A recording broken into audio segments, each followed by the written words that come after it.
Kung ano yung ayaw kong gawin sa'yo, huwag mong gagawin. Ayun lang naman. Matatakot ka na lang kasi ako, Ate Tony, malaki na din yung takot ko. Kumbaga, isisirain ko pa tong maayos na to, babalik ako sa dati.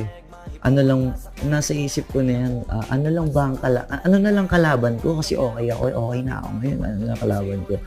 O, babae, sugal, tapos bisyo.